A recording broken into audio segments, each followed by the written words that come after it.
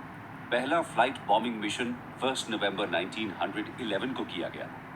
फिर बल्गेरिया ने इस तरह के एयरप्लेन्स का मिलिट्री यूज 1912 से 1913 के बीच फर्स्ट बॉल्कन वॉर के दौरान ऑटोमन के अगेंस्ट किया। इन सभी वॉर्स के बाद मिलिट्री पर्पस के लिए एयरप्लेन्स का बड़े पैमाने पर इस्तेमाल 1914 से 1918 तक चलने वाले फर्स्ट वर्ल्ड वॉर के दौरान देखने को मिला। फर्स्ट वर्ल्ड वॉर के दौरान पहली बार एयरक्राफ्ट्स को लड़ाकू विमान की तरह इस्तेमाल किया गया। युद्ध के समय ऑफेंसिव और डिफेंसिव रोल में मिलिट्री पर्सन्स एयरक्राफ्ट से एक दूसरे पर गोली से वार करते थे, लेकिन इन लड़ाकू विमानों के अंदर गन्स को फिक्स करने का कोई फिक्स पॉइंट नहीं हुआ करता था।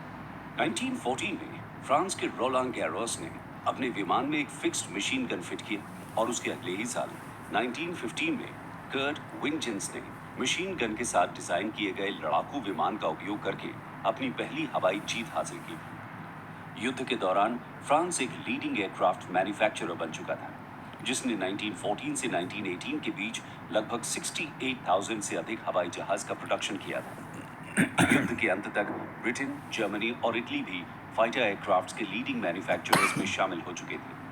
अमेरिका के आर्मी ऑफिसर बिली मिचेल ने 1918 में एक बयान देते हुए कहा था, वो दिन बीत चुका है जब जमीन पर आर्मीज या समुद्र पर नेवी युद्ध में किसी देश की नियति का निर्णायक हो सकती है। अब देश की रक्षा और दुश्मन के खिलाफ पहल करने की शक्ति हवाओं में जा चुकी है। हालांकि फाइटर एविएशन एक न्यू टेक्नोलॉजी थी और 1918 के अंत तक ग्राउंड वॉर्स पर एरियल मिशंस का रोल मुख्य रूप से स्ट्रेटेजिक के बजाय सिर्फ टैक्टिकल रहा था। 1918 में प्रथम विश्व युद्ध के अंत और 1939 में दूसरे विश्व युद्ध की शुरुआत, इस बीच के समय को अक्सर गोल्डन एज ऑफ एविएशन कहा जाता है। इस दौरान एविएशन के इतिहास में कई प्रगतिशील परिवर्तन हुए। आइए जानते हैं उनके बारे में। Aviation between the world Wars 1918 to 1939। दोस्तों, इस अवधि में प्रोग्रेसिव चेंजेस देखने को मिले। वर्ल्ड वॉर 1 के दौरान इस्तेमाल किए जाने वाले एयरक्राफ्ट्स लकड़ी और फैब्रिक से बने बाइप्लेन्स होते थे, जिनकी गति बहुत धीमी हुआ करती थी। 1939 में दूसरे विश्व युद्ध की शुरुआत होने से पहले ये बाइप्लेन्स आउटडेटेड हो चुके थे और इनकी जगह ले ली थी फास्ट लो विंग मेटल मोनोप्लेन्स ने। और ये प्रगतिशील परिवर्तन लाइट वेट एरो इंजन्स बनाने के निरंतर प्रयास और विकास से संभव हो पाया था। मेटल मोनोप्लेन्स का क्रेडिट जर्मन एविएशन के टेक्नोलॉजिस्ट ह्यूगो जंकर्स को दिया जाता है, जिन्होंने पहला मेटल मोनोप्लेन 1915 के अंत तक बना लिया था। इस विमान का नाम जंकर्स DI रखा गया था और 1918 में जर्मन आर्मी में इसे शामिल किया गया। 1920s में जंकर के ऑल मेटल एयरक्राफ्ट डिजाइन को यूज करके ब्रिटेन, अमेरिका, सोवियत यूनियन और जापान जैसे अन्य देशों ने भी ऐसे एयरक्राफ्ट्स बनाना शुरू कर दिए। इसके साथ ही इस दौरान अमेरिका द्वारा लिफ्टिंग गैस के रूप में नॉन फ्लैमेबल गैस हीलियम के इस्तेमाल की शुरुआत हुई। हालांकि अधिक खतरनाक हाइड्रोजन गैस का उपयोग जारी रहा, क्योंकि उस समय हीलियम गैस के सोर्सेज की कमी थी। 1930s के दशक में जर्मनी और ब्रिटेन में जेट इंजन